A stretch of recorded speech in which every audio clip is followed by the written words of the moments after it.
Ito ang sinasabi sa Hebrews chapter 13 verse 8. Kung sino si Jesucristo noon ay siya rin ngayon at magpakailanman. Ang panahon natin ay laging nagbabago. Pero gusto kong makipag-usap sa inyo na ganito. Ang di nagbabagong Jesus sa nagbabagong sanlibutan. Sa mga pangunahing katotohanan tungkol sa buhay ay hindi natin alam ang hinaharap. Pero, siyempre ang Diyos, siya lamang ang tanging nakakalam sa mga pangyayari o mga mangyayari pa sa hinaharap. Dahil siya ang nagtakda, siya ang nagplano, at alam niya ang detalye. Pero, ang ating Panginoon, kung siya yung may alam ng mga detalye, siya yung may plano, ito yung bagay na inilihim niya, hindi hinihayag ng Diyos sa atin ang mga bagay na hindi pa nangyayari. Kaya ito'y inilihim ng Panginoon sa atin. Hindi natin alam kung ano ang mangyayari bukas, o sa susunod na linggo, o sa susunod na buwan, o sa susunod na taon. Hindi natin alam kung ano ang mangyayari sa sanlibutan, o mangyayari sa ating iglesia, o sa pamilya natin, o sa ating sarili. Pero mga kapatid, hindi ito yung dahilan para ang pananampalataya natin ay magkaroon ng takot tungkol sa hinaharap. Lagi natin iisipin na ang Diyos ay hindi siya nagbabago. Amen. Amen. Kahit yung katabi mo, nagbabago yan. Tama, di ba? Mamaya, yung mukha niya, bata pa. Ngayon, bata pa. Pero kinabukasan, matanda na. Tama? Agad-agad. Hindi ba pwedeng taon? Ngayon, maganda. Baby face. Puro kinabukasan, old face. Ang teksto natin ay nagbibigay ng kaginhawaan sa atin habang hinaharap natin ang buhay na makalupa, na puno ng pagbabago at kawalang katiyakan. Ang kaginhawaan natin ay si Jesucristo lamang, mga kapatid. Ang tagapagligtas at Panginoon natin ay hindi nagbabago. Siya ay laging pareho. Amen? Kung noon gumagawa siya ng milagro, kung noon ay nagpapagaling siya sa mga karamdaman o sa may sakit, hanggang ngayon ay nagpapagaling pa rin siya, mga kapatid. Kaya lagi natin itanim sa ating isip na meron tayong Diyos na kailanman ay hindi nagbabago. Amen? Dahil yan ay totoo sa ngayon, mga kapatid, at totoo din yan bukas. Amen? Amen? Ang nagbabago nating sanlibutan. Tingnan natin ang mundo natin. Yung post ng isang kapatid natin, sa half-day, summer. Sa half-day, rainy season. Kung minsan, ang alam natin, tulad ngayon, kay ganda yung pagsikat ng araw.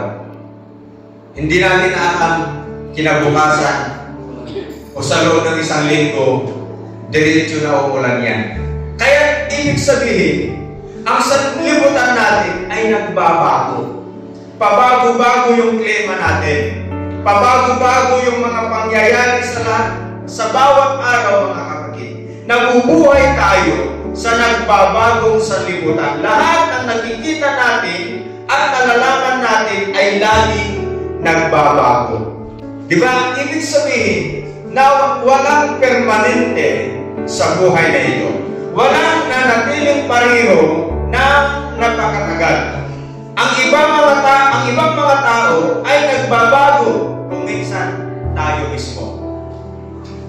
Diba? Alam ba natin sa ating sarili na kung minsan tayo ay nagbabago din? Maraming salamat. Yan ay maasahan natin. Ang mga bagay ay hindi tumitigil. Ang mga makalumang buhay ay hindi nanatiling pareho. Ang mga pagbabago ay inilalarawan ng bawat araw ng ating buhay. Nakaranas na tayo ng pagbabago dahil lahat tayo ay tumatanda. Yan ang sabi ko kanina. Nakaranas tayo ng pagbabago dahil lahat tayo ay tumatanda. Sabi sa Awit chapter 102 verse 26, maliban sa iyo, lahat ay lilipas at tulad ng damit, lahat ay pupupas. Sila'y huhubarin parang kasultan. Sabi din sa 2 Corinthians chapter 5 verse 1. Sabi dito, alam namin kapag nasira na ang tulad tinatahanan natin ngayon,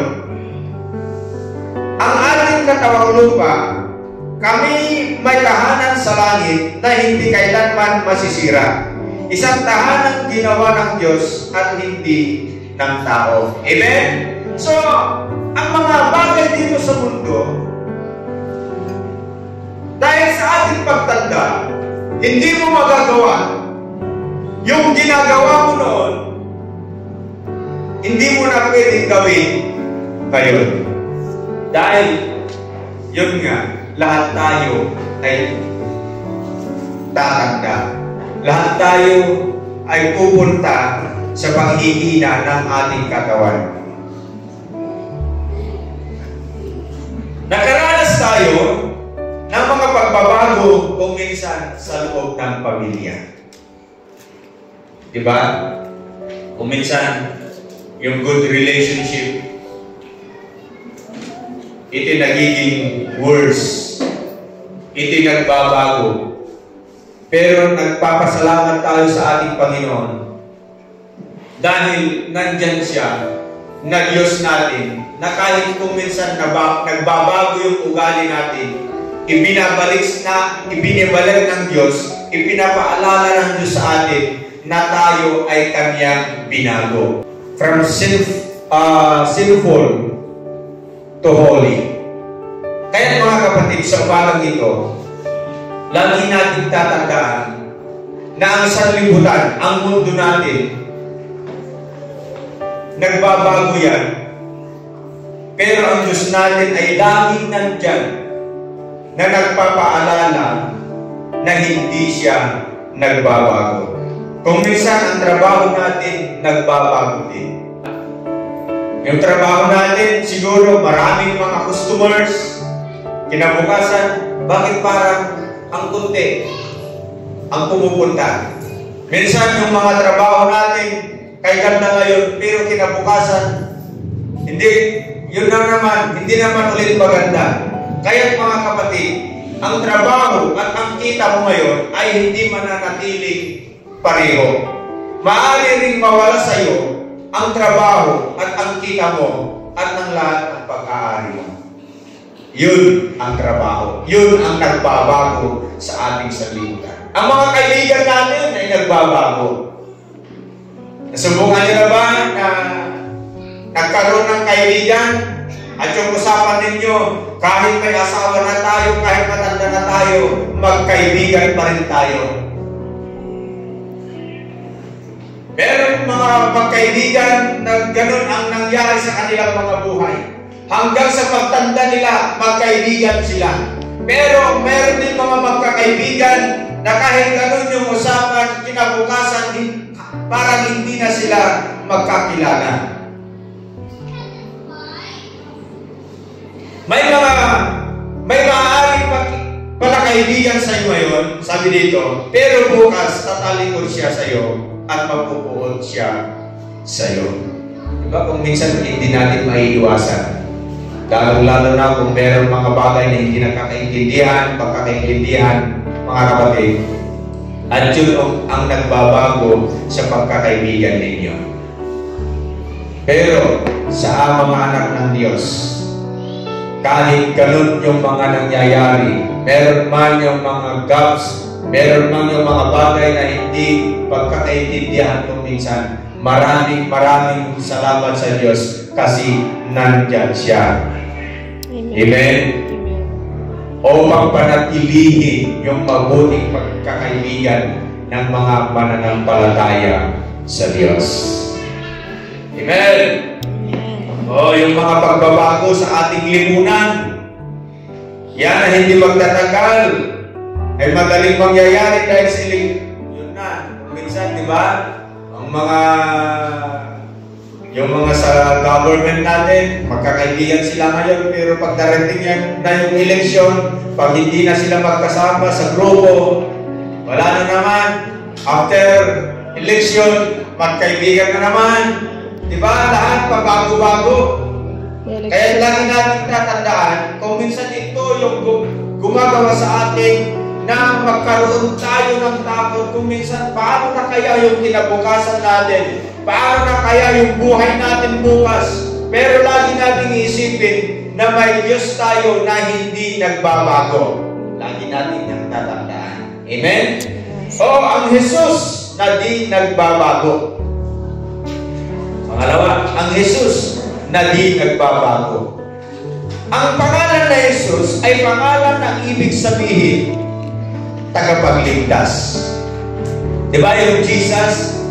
It means Savior. Yung Jesus na pangalan, yun ang nagbibigay sa atin ng katiyakan na walang ibang nagliligtas sa atin sa lahat ng mga panahon, sa lahat ng oras, na ang ating Panginoong Hesus ay hindi siya tumitigil sa pagpapatawad sa atin. Kahit marami tayong mga pagkukulang, pinupunuan niya lagi. Hindi siya tumitigil ng pagbibigay ng banal na Espiritu sa atin. Hindi siya tumitigil sa mga pagpapalang kayamanan. Kayamanan ng material na bagay. Kayamanan ng kaligtasan. Kayamanan ng pananampalataya, kayamanan ng pag-ibig, kayamanan ng kagalakan at kapayapaan. Amen? Kaya kung magsasalita tayo, mag-uusap tayo patungkol sa kayamanan, hindi lang sa mga material na bagay. Amen? Kaya lagi natin tatandaan, mga kapatid, na ang kayamanan ng isang Kristiyano hindi lang nakatuon sa mga bagay dito sa mundo, kundi ang kayamanan ng Kristiyano ay tulad ng ating mga nabanggit. Mayroon tayong kayamanang kaligtasan. Mayaman tayo sa kagalakan. Mayaman tayo sa kapayapaan. Amen? So, ang ating Panginoong Hesus ay hindi siya tumitigil sa pagpapala sa buhay ng bawat isa sa atin araw-araw.